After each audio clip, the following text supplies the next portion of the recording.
Hello everybody, welcome back to another video. It is me, your favorite and the best, Purple Mudkip. Say that again?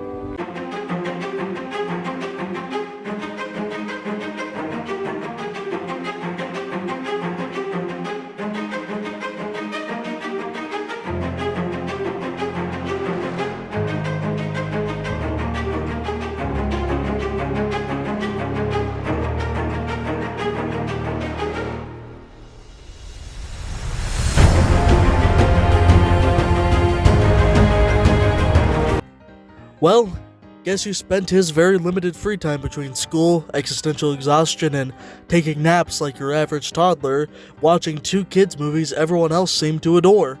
That's right, me.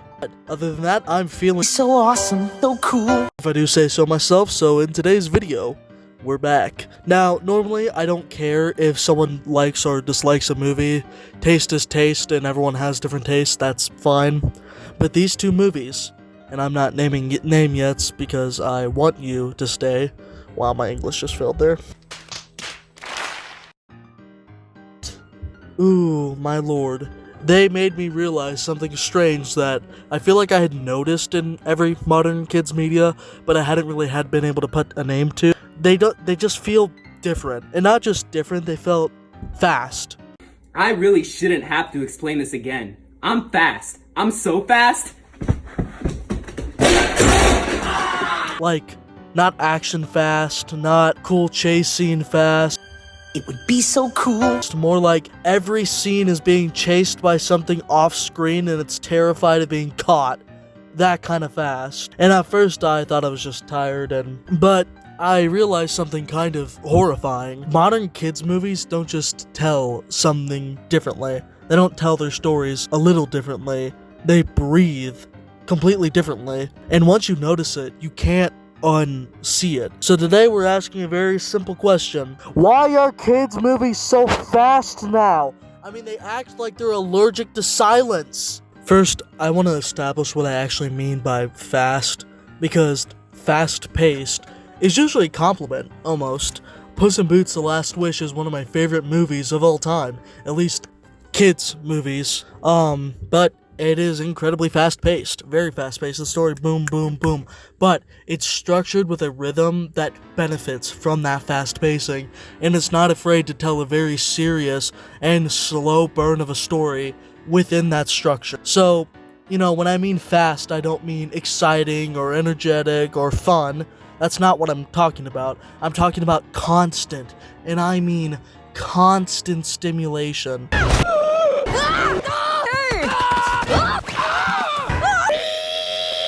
Oh, no.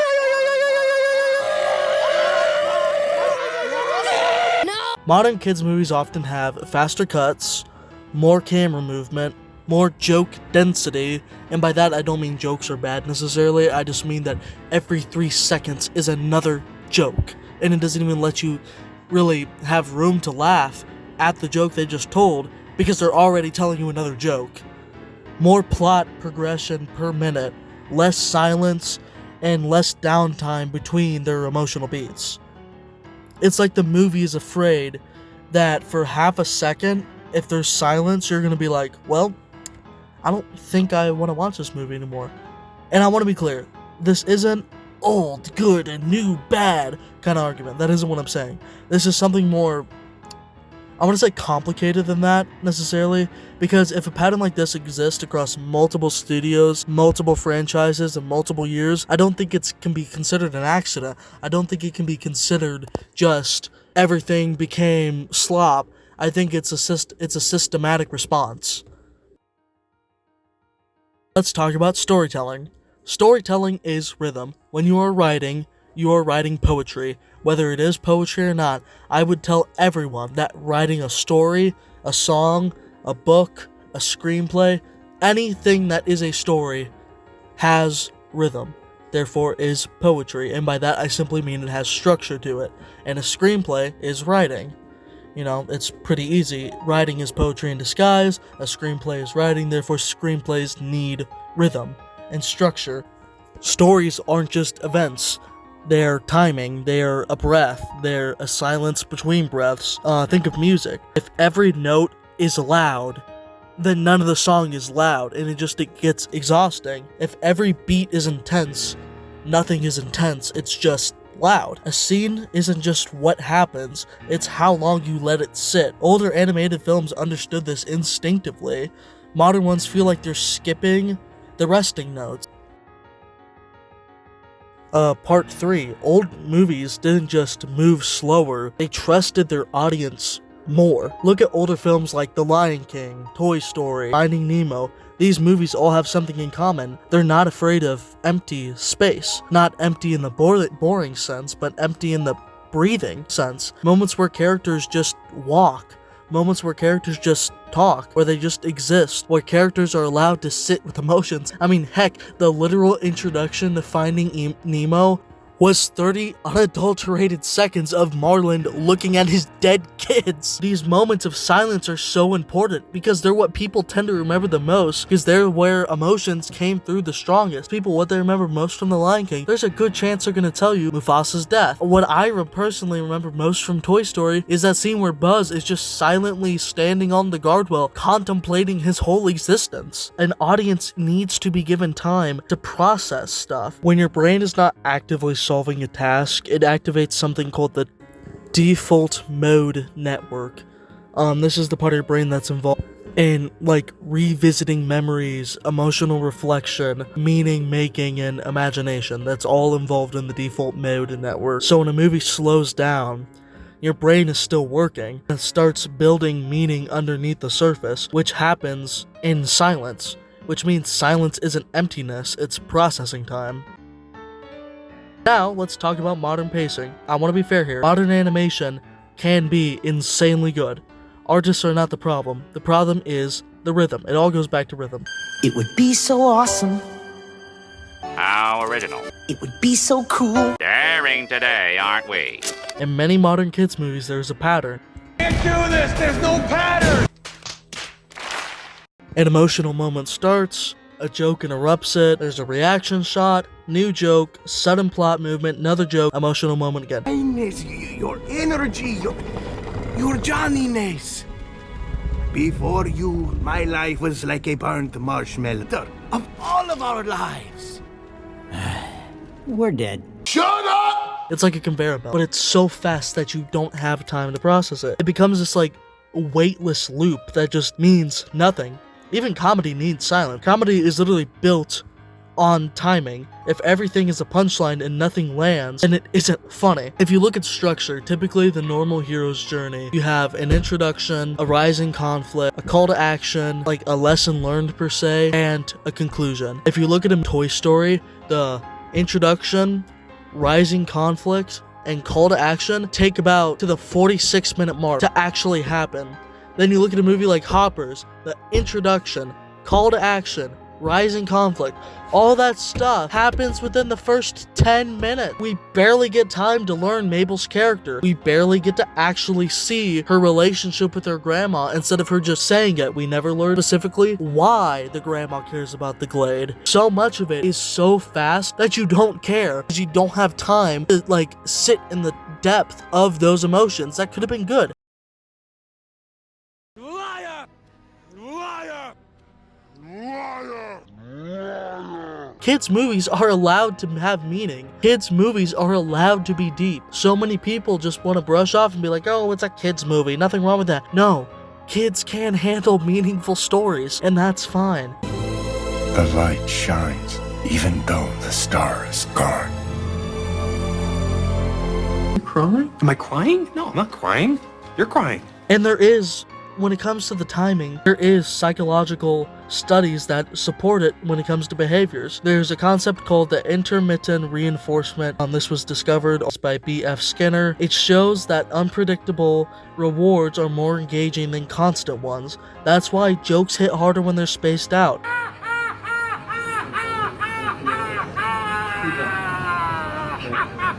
Emotional moments land harder when they're rare. Tension builds when it's allowed to sit. When everything is frequent, you lose that contrast. You lose the impact. You lose the point. Now, it's time to get to the big reason, and probably the most uncomfortable one, the economic one. Because kids today are not just watching movies, they're also watching TikTok, YouTube Shorts, they're playing mobile games, they're watching their favorite streamers, they're in an algorithm that was designed to never let them stop, and that's what economics call attention economy. You are going to make more money if somebody actually wants to pay attention. So when your demographic is kids, you want to get a chokehold on their attention as long as you can. And one of the most important ideas in it comes from Herbert A. Simon. A wealth of information that creates a poverty of attention. That line explains almost everything here, because attention is now a scarce resource. Not money, not content, attention. So every studio is asking, how do we keep people from leaving? And the easiest answer is remove the gap where they might think about leaving. So the pacing speeds up, scenes shorten, emotional pauses shrink, not because the creators hate storytelling, but because storytelling is now competing with infinite distractions. Why it feels different for kids specifically. Kids are especially important here, because children are not just passive viewers, they are learning attention partners. There's research in developmental psychology that suggests that children adapt their attention habits based on media exposure over time, not in a damage sense, but in a training sense. So if your early media diet is constant stimulation, rapid transitions, and immediate payoff loops, that becomes the baseline expectations, which means slower storytelling isn't necessarily bad or doesn't feel bad, but it feels unfamiliar, and unfamiliarity can lead to boredom, even when it isn't boring at face value. So, what do we actually lose here? This is where I want to be careful, because I'm not saying that fast movies are evil, or that kids are doomed. That's not the point. The point is a lot more subtle than that. We lose when stories never slow down. Well, we lose anticipation. We lose emotional digestion. We lose the patience for ambiguity. English, please! We lose comfort with silence. We lose the space for imagination. So when a movie stops explaining everything immediately, your brain has to fill in the gap. That's where the imagination lives. But if a story never leaves gaps, there's nothing left to fill. Excuse me, my family is raising hell in my house.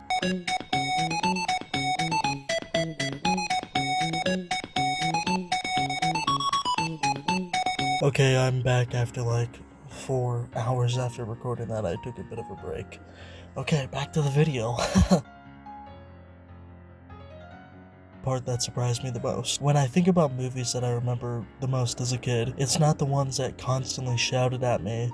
It's the ones that paused. It's the ones that trusted me. The ones that let a scene exist without rushing to the next one. And I think at the end of the day, that's just what changed. Not speed, but trust. Modern kids movies sometimes feel like they don't trust the audience to stay unless something is always happening. And I don't think that's necessarily entirely the filmmaker's fault, but I think it's the environment they're working in. But it still changes the final product. Why are kids movies so fast now? Technology, entertainment, social media.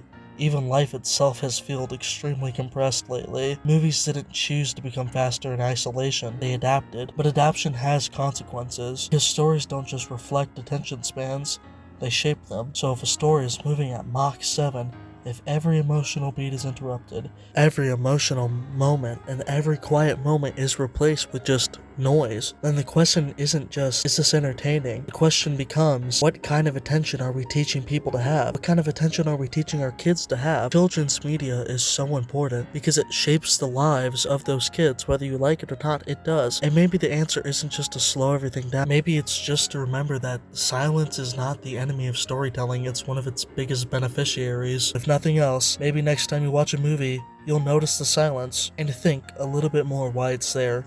Thanks for watching.